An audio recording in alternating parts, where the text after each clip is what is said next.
Yo, today we're doing evade character tier list. Now, I did my map tier list a while back, and some of you guys were like, Prof, you're getting it wrong. You're supposed to do the characters first, then the maps. So of course, we got like 5 rankings: amazing, good, decent, bad, trash. I had to scale down the rankings because there isn't many characters, but there was a lot of maps, so I had to put like 7 rankings for it. So yeah, without further ado, let's just get started with this, I guess. The badge. The badge is one of the most beginner-friendly items in the game. Just gives you extra experience after every round, and if you're like under level 10, I would personally recommend you this. The extra experience allows you to unlock items at a faster rate than usual, which is really good. But after like a certain point, when you have unlocked everything in the game, the badge becomes obsolete. It basically just becomes useless. It's quite cheap. It only costs like what, 1,000 plus. So that makes it really good for its use. I'm just gonna put it at decent because it's great for beginners, but it's just absolutely horrible for experienced players. So I think just nullifying it to the middle will probably work out. BLOXY Boy. BLOXY Boy is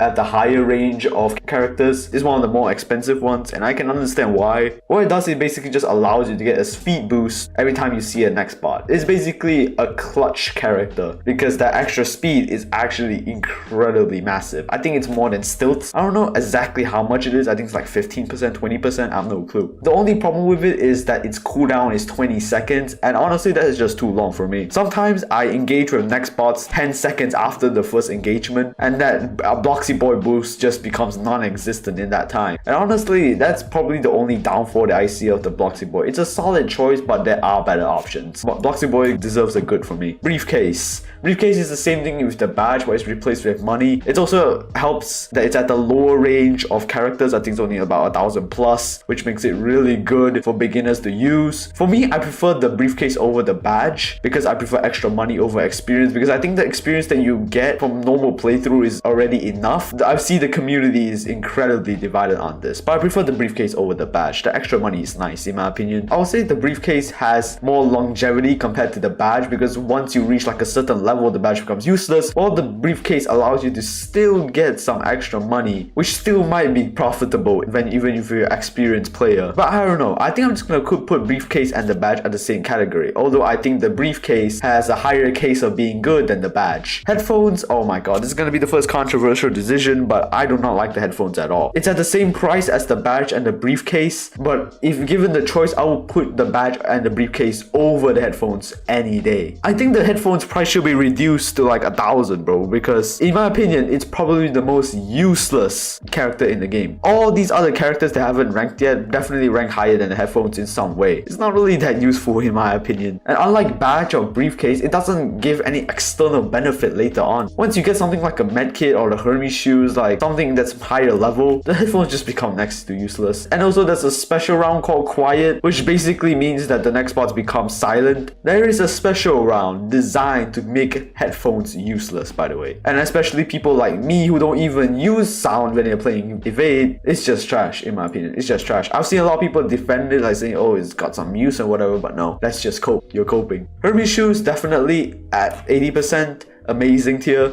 That 80% acceleration is crazy, bro. It's considered by some people to become the best character in the game, like similar to STILTS, but I'm not too sure, bro. Because HERMES shoes is like a character that gets tweaked in every single update. When I made my evade guy, it was at 60%. When it launched, it was like at 25%. It was at 70% at one point, and now it's at 80%. At 20%, it definitely falls into bad because that 20% is barely noticeable at all. But at 80%, it goes all the way to amazing, in my opinion. At its current stage in the game, at 80% acceleration, it's amazing. And it's definitely a character for higher tier players because of its high level requirements and it being probably the most expensive skin in the game. I need to clear up this misconception about HERMES shoes. HERMES shoes does not increase your max speed. It does not make you faster. It just makes your acceleration faster, which basically means you get to max speed quicker. STILTS increases your max speed, which means that if STILTS and HERMES shoes were to run a marathon, STILTS would win because the max speed is faster. But if in a close quarters engagement, HERMES shoes will be better in the short run because the time it takes to get to max speed is much lower than STILTS. This is one of the things that a lot of people have been confusing about, and I just have to clear this up, by the way. Medkit. I would say the medkit is kind of underrated actually. Not a lot of people talk about the medkit. People talk about the stethoscopes, the STILTS, the HERMES shoes, you know, those are the most popular options, but I don't see much praise for the medkit, and honestly, it's good.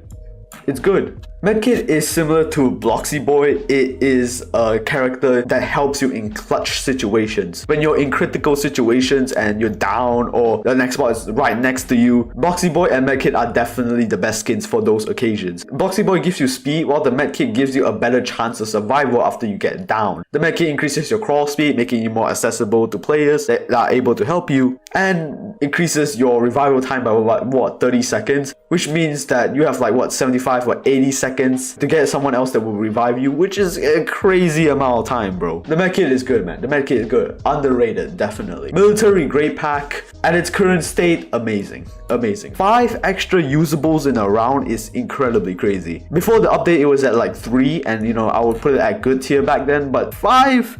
That's crazy, bro. That means that you can be able to use 8 usables in a round. That's definitely amazing. Of course, you can make the argument that it's kind of expensive. You know, it's one of the most expensive characters in the game, and as well, it has high level requirements. But I think if you're able to afford the military grade pack, you're already an experienced player already who understands how to use usables. So it goes hand in hand, in my opinion. The military grade pack, if you give it to like a beginner player, it'll be kind of useless because they do not know how to utilize all the usables, and they don't even have money for the usables anyways. But give the military grade pack to like an experienced player that knows what he's doing. It's amazing, man. It's amazing. Stethoscope, I've seen a lot of people say like the stethoscope is amazing, and I understand it's kind of amazing as well, but for me it just lies on good tier. Amazing is a category that's like for like that are incredibly good, that will save you in the majority of scenarios. And I think Hermes shoes and the military grade pack fit that description, but the stethoscope, The best things about the stethoscope is that it's really accessible. I think it's at like the middle range. I think it's about 2,000 something, I guess. It's at the middle range, which means that it's able to be accessible by beginners as well as experienced players. And one grinding strategy that you can use with the stethoscope, by the way, hop into big team servers with the stethoscope, because you can abuse the hell out of that $20 revive. The money is more inconsistent than the briefcase, definitely, but if done correctly, it yields so much more money than the briefcase. It does not have a really significant boost, but it's still a good character overall, and I think everyone should have this at some point. Stilts,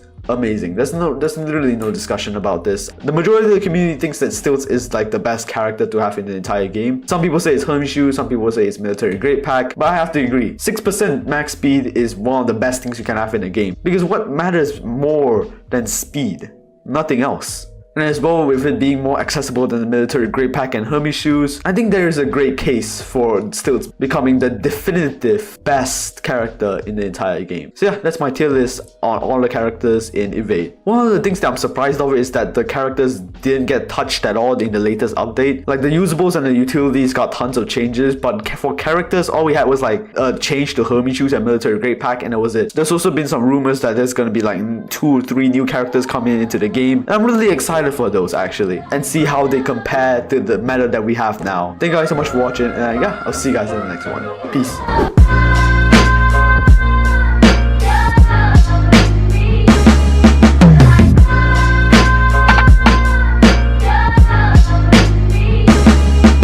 I just saw like a Subway ad just now, and I really want some Subway, man.